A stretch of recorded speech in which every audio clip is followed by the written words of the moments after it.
नमस्कार साथियों, मैं अतुल भारत और आज हम कक्षा 6 की भूगोल की पाठ्य पुस्तक पृथ्वी हमारा आवास उसका पाठ 1 सौर मंडल में पृथ्वी उसके आज अभ्यास प्रश्न उत्तर करने जा रहे हैं। जैसे कि मैंने आपको अपनी हर वीडियो में बता रखा है कि हमारे चैनल पे बहुत सारी वीडियोस ऑलरेडी अपलोडेड हैं और जो हम क्वेश्चन आंसर्स जो करते हैं वो अलग वीडियो में करते हैं, जो कि हम लिखित रूप में लेके आते हैं, जो कि अभी हम लेके आए हुए हैं। तो अगर आपने चैनल को अभी तक सब्सक्राइब नहीं किया तो आप चैनल को सब्सक्राइब कर लीजिएगा। और अगर आपने सौर मंडल में पृथ्वी ये चैप्टर हमारे नहीं देखा है तो इसका जो लिंक है वो डिस्क्रिप्शन बॉक्स में आपको मिल जाएगा और आप हमारे चैनल पे भी विजिट करके इसको देख सकते हैं, ताकि आपके सारे जो डाउट्स हैं वो क्लियर हो जाएं। तो आइए शुरू करते हैं। निम्नलिखित प्रश्नों के उत्तर संक्षेप में दीजिए। ग्रह और तारे में क्या अंतर है? तो प्रश्न क्रमांक 1 का पहला भाग, ग्रहों और तारों में क्या अंतर है।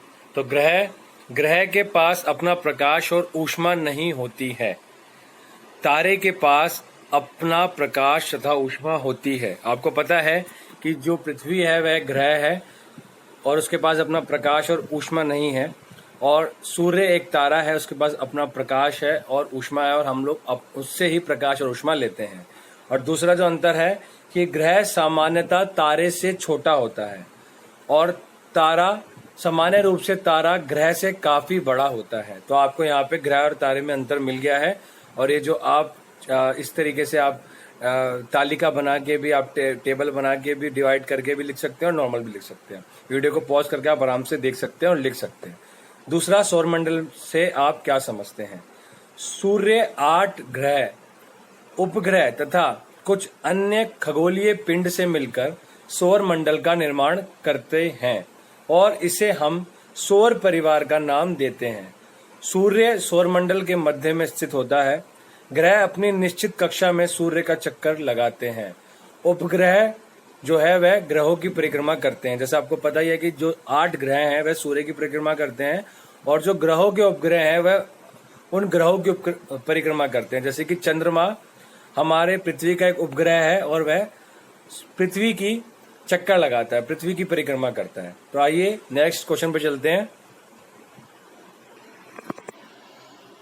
तीसरा, पहले का तीसरा, सूर्य से उनकी दूरी के अनुसार सभी ग्रहों के नाम लिखें। तो हमारे सौरमंडल में 8 ग्रह है और सूर्य से दूरी के अनुसार, तो सबसे पहले बुध आता है जो सूर्य के पास है। उसके बाद बुध से जो दूर है वो शुक्र है।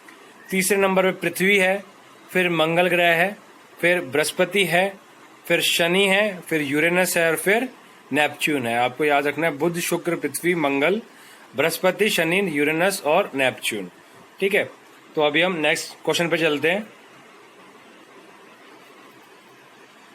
पृथ्वी को अद्भुत ग्रह क्यों कहा जाता है। क्वेश्चन पहले का जो चौथा भाग है, पृथ्वी को अद्भुत ग्रह क्यों कहा जाता है। पृथ्वी को अद्भुत ग्रह इसलिए कहा जाता है क्योंकि यहाँ पे पहला जो कारण है, जीवन के अनुकूल परिस्थितियां संभवतः केवल पृथ्वी पर ही पाई जाती है। तो जीवन के लिए हमें जो चीज चाहिए, पृथ्वी पर जल उपलब्ध है जो हमारे जीवन के लिए आवश्यक है। पृथ्वी पर जीवनदायी ऑक्सीजन गैस और ओजोन परत पाई जाती है। ऑक्सीजन गैस आपको पता है, हम मनुष्यों को जीवन जीने के लिए ऑक्सीजन गैस की जरूरत होती है, और ओजोन परत जो है हमें सूर्य की पराबैंगनी किरणों से बचाती है। पांचवा जो है, पहले प्रश्न का जो पांचवा भाग, पांचवा हिस्सा, हम हमेशा चंद्रमा के एक ही भाग को क्यों देख पाते हैं। तो इसका उत्तर है कि चंद्रमा लगभग 27 दिन में पृथ्वी का एक चक्कर पूरा करता है। यह अपनी धुरी पर भी एक पूरे चक्कर में भी इतना ही समय लेता है। मतलब 27 दिन में पृथ्वी का एक चक्कर लगाता है चंद्रमा, और 27 दिन में ही सिर्फ अपनी जगह पे घूम पाता है, एक चक्कर लगा पाता है अपनी जगह पे ही। इस प्रकार यह दोनों प्रकार की गतियों को पूरा करने में समान समय लेता है। यही कारण है कि हम चंद्रमा का एक ही भाग देख पाते हैं हमेशा। ठीक है, तो ये इसका रीजन था। तो छठा यहाँ पे जो है, ब्रह्मांड क्या है। ब्रह्मांड करोड़ों तारों, बादलों तथा गैसों की एक प्रणाली आकाशगंगा है। इस प्रकार की लाखों आकाश गंगाएं मिलकर ब्रह्मांड का निर्माण करती है। ब्रह्मांड की विशालता की कल्पना करना अत्यधिक कठिन है। हम सभी इसी ब्रह्मांड का एक हिस्सा है, यूनिवर्स का एक हिस्सा है। ठीक है, तो आप इसको आराम से पॉज करके और आप लिख सकते हैं। तो दोस्तों, अब हम सही उत्तर चिन्हित कीजिए पे आ गए हैं। तो इसका पहला जो है, किस ग्रह को पृथ्वी के जुड़वा ग्रह के नाम से जाना जाता है? तो मैं आपको बता देता हूं कि शुक्र ग्रह को पृथ्वी के जुड़वा ग्रह के नाम से जाना जाता है। आपको शुक्र पे टिक करना है। सूर्य से तीसरा सबसे नजदीक ग्रह कौन सा है? जैसे आपको पता ही है, सबसे पहले बुध, फिर शुक्र और फिर पृथ्वी। तो बुध फर्स्ट, शुक्र सेकंड और पृथ्वी थर्ड। तो हमारा जो उत्तर हुआ वह हुआ तीसरा। आगे बढ़ते हैं।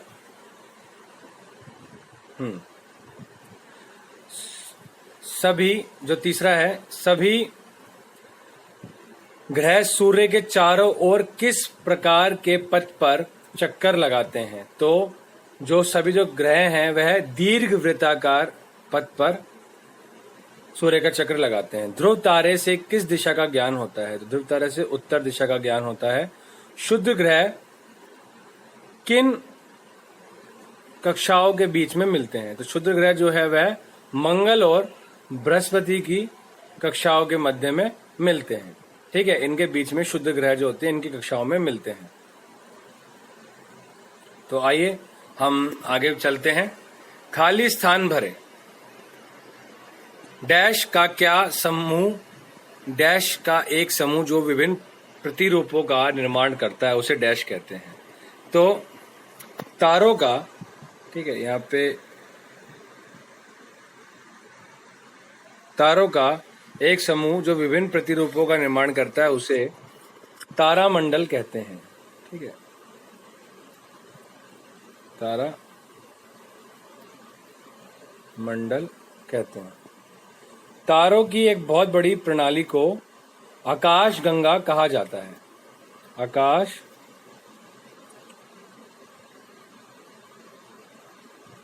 गंगा कहा जाता है। डैश पृथ्वी के सबसे करीब है। तो जो चांद है वह पृथ्वी के सबसे करीब है।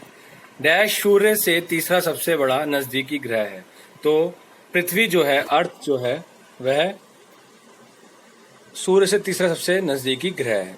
ग्रहों के पास अपना डैश तथा डैश नहीं होता। तो ग्रहों के पास अपनी ऊष्मा तथा अपना प्रकाश नहीं होती है। तो ये इसका उत्तर है। बाकी मैं आपको लिखित रूप में दिखा देता हूं ताकि आप उसको आराम से लिख सकें। तो यहाँ पे आप देख सकते हैं, यहाँ पे लिखित रूप में हमने जो फिल इन द ब्लैंक्स थे, रिक्त स्थान थे, उसका उत्तर है कि तारों का एक समूह तारामंडल कहलाता है। और दूसरा आकाश गंगा। पृथ्वी के जो सबसे करीब है वो चंद्रमा है। सूर्य से जो तीसरा ग्रह जो है वह पृथ्वी है, चौथा जो इस पे लिखा हुआ है। और ग्रहों के पास अपनी ऊष्मा और प्रकाश नहीं होता, जो पांचवा है। तो यहाँ पे जो हमारे क्वेश्चन आंसर जो सेट है ये कंप्लीट हो गया है। अभ्यास प्रश्नोत्तर। मैं आशा करता हूँ कि आपको वीडियो समझ में आई होगी। और अगर आपको कोई भी परेशानी होती है तो आप हमारा ये जो चैप्टर हमारे ऑलरेडी चैनल पे अपलोडेड है, आप उसको देख लीजिएगा। आपके सारे डाउट्स क्लियर हो जाएंगे। और पृथ्वी हमारा आवाज भूगोल की सारी वीडियो हमारे चैनल पे आपको मिल जाएगी। प्लेलिस्ट भी आपको मिल जाएगी, डिस्क्रिप्शन बॉक्स में उसका लिंक होगा, तो आप देख लीजिएगा। क्वेश्चन आंसर आराम से आप लिख लीजिएगा कॉपी में। आपको पता है अभी बहुत समस्याएं हैं किताबों की और क्लासेस की, तो ऐसे में हमारी वीडियो जरूर आपके लिए हेल्पफुल होगी। और अगर ये आपके लिए काम जरूर करे तो अपने दोस्तों तक जरूर पहुंचाइएगा और चैनल को सब्सक्राइब कर दीजिएगा, वीडियो को शेयर जरूर कर दीजिएगा। जल्दी मिलेंगे नेक्स्ट वीडियो में। जय हिंद, जय भारत।